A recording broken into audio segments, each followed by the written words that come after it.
Bom dia, pessoal. Eu estou aqui para falar com vocês, gente, sobre essa menina, 21 anos, que pulou do Hope Jump em Limeira e acabou acontecendo essa fatalidade. Fatalidade, né, gente? Uma menina com 21 anos, toda a vida pela frente, né? Quanta irresponsabilidade, né, gente? Quanta irresponsabilidade as pessoas que estão ali envolvidas nesse tipo de coisa. Não conferir o equipamento de segurança da menina. Não conferir o equipamento de segurança da menina. Sabe, a gente até entende que muitas vezes a menina não vai ter essa noção, gente. Ela tá ali toda ansiosa, toda preocupada, né? Que a gente fica eufórica, a gente fica ansiosa. Eu sei porque eu já fui em Pedra Bela com minha filha e a gente desceu lá da pedra, né? Naquele cabo de aço lá. Eu até esqueço o nome. E só quem vive esse momento sabe, gente, o quanto a gente fica ansiosa, o quanto a gente fica eufórica, sabe? É uma loucura. Então é óbvio que a gente, até porque a gente não sabe, a gente não tem noção, né, dos equipamentos que são usados ou não, da nossa segurança ali e tal. Quem sabe é quem tá ali fazendo aquilo, né? Quem tá ali trabalhando com aquilo. Então aí a gente fica eufórica, a gente fica ansiosa, a gente fica com medo, a gente fica feliz, é tudo misturado ao mesmo tempo. Então é óbvio, gente, que a gente não vai parar pra pensar, até porque a gente não sabe como funciona o procedimento, né? Essa questão da conferência de equipamento de segurança, a gente não sabe como funciona isso. E a gente tá preocupado com o nosso pulo, a gente tá preocupado em descer o negócio lá, a gente não tá nem preocupado com o cinto de segurança, né? Então é de uma negligência, gente, é de uma irresponsabilidade assim, muito, muito, muito, muito grande. Muito grande. Mas isso, né, gente, tem que ficar na mão de quem tem que ficar. Que é na mão da justiça, na mão da polícia, né, das pessoas que vão investigar esse caso e dar a punição necessária para essas pessoas que foram negligentes com a vida dessa menina, né? Eu tô aqui para falar da dor dessa mãe. Porque eu também quase perdi uma filha, né? Eu quase perdi a minha filha, a Tainá. Ela fez uma cirurgia. A gente descobriu um problema, começar desde o começo, né? A minha filha tinha muitas infecções, e vira e mexe ela passava no hospital e tratava essas infecções, e não demorava 2, 3 meses, a infecção voltava, aí ela tratava, daqui a pouco a infecção voltava. Isso, gente, acho que ficou mais de 1 ano desse jeito, a minha filha nessa situação, e não se descobriu que a minha filha tinha. Até que um dia, ela foi passar na Santa Casa, né, graças a Deus ela tinha um convênio nessa época, ela foi passar na Santa Casa, e uma médica acabou descobrindo o caso dela. E descobriu-se que era um cisto raro que a minha filha tinha no canal do umbigo, entre o umbigo e a bexiga. E para piorar, não sei se devido às infecções ou qualquer coisa assim, esse cisto, ele grudou no apêndice da minha filha. Então, o nível de dor que a minha filha tinha era assim, era absurdo, sabe? Vira e mexe, ela me ligava, a gente conversava, e ela me contava das dores que ela tinha, que ela não estava aguentando mais, ir pro médico, isso aqui, e a gente sem saber o que estava se passando, gente, até que essa médica descobriu.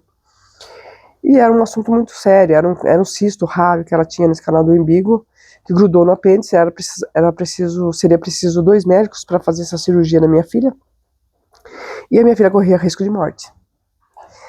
Então, só quem é mãe sabe o que é isso. Só quem é mãe sabe o que é isso, né? Eu, na época, com a minha filha adolescente, né, tendo que dar conta da escola dela, porque ela tinha que ir pra escola, não podia faltar, né? Meu pai acamado e eu cuidando do meu pai, sabe? Então, e não querendo deixar meu pai, né? Eu não querendo deixar meu pai ali sem estar comigo, sabe? Porque ele ficava preocupado, ficava nervoso, né? Eu também ficava preocupada com eles, estavam cuidando direitinho deles, estavam, né, dando alimentação para eles certinho, no horário certinho. Então era muito complicado, foi muito complicado essa fase, né? E ao mesmo tempo meu pai também queria estar ali comigo, né, para saber a informação da Tainá, né? Que a Tainá, assim, foi a primeira neta que ele criou, né? Que ele viu crescer de perto, né? E ele tinha um amor muito grande pra Tainá, por todos os netos, né? Mas a Tainá, por ser a primeira, né, gente, é aquela neta que ele acompanhou mais, né? Assim, a trajetória dela. E eu lembro que eu e meu pai, assim, a gente ficou muito, muito, muito, muito, muito preocupado, com muito medo de acontecer alguma coisa, né? Acho que meu pai tinha muito medo, não só pela minha filha, né, mas por mim. Porque é complicado, né, gente? Só depois que a gente é... Só depois que a gente é mãe, a gente entende nossos pais. Então eu imagino a preocupação do meu pai, ao mesmo tempo com a neta, e ao mesmo tempo comigo, né? Sou a filha dele, porque se Deus me livre de uma coisa, como é que eu ia dar conta de tudo, né? E ainda ter que cuidar dele, né? Acho que ele tinha até um certo receio de eu não dar conta, né, do que estava acontecendo. E coitado, graças a Deus a gente correu atrás, a gente foi ver, né? Foi correr atrás, a médica descobriu, fez de tudo para que conseguisse baixar essa infecção dela o máximo possível, né? Pra poder fazer a cirurgia, porque sim, enquanto não baixasse bem a infecção dela, não conseguiria, não poderia fazer essa cirurgia. E demorou algum tempinho, acho que coisa de 2 meses mais ou menos, para conseguir baixar essa inflamação, essa infecção que ela tava no ponto, no nível que precisava, né, para fazer a cirurgia. Aí foi feita a cirurgia dela. Foi preciso 2 profissionais, né? O profissional que fez a cirurgia foi muito de boa, porque ele conseguiu entrar em contato com outro profissional que ia fazer a cirurgia. Cada um fazia um do apêndice e o outro era desse cisto. E ele conseguiu entrar em contato com o médico, né? Nem daqui de Bragança não era, e pediu para que esse médico ele poderia vir dar uma assistência e fazer a cirurgia na Tainá. E foi feita essa cirurgia, e graças a Deus minha filha sobreviveu, né? Tá bem hoje, bem na medida do possível, né? Mas ela tá bem, graças a Deus, né?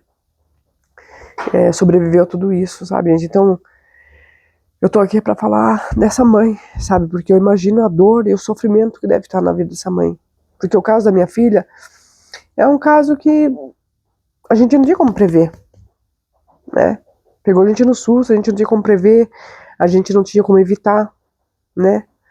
A gente nem sabia que ela tinha um cisto, né? Nunca, várias vezes ela passou no médico, sempre fez exames, essas coisas, nunca constou nada, nunca apareceu nada, né? Então foi muito desesperador pra gente, né? Só que a gente não tinha como prever, a gente não tinha como prever aquilo, a gente não tinha como evitar, né? Diferente dessa mãe, né? Da mãe dessa moça, diferente da situação dessa moça, na verdade, né? Que as pessoas tinham como evitar o que aconteceu com ela. Né? Então eu imagino a dor dessa mãe,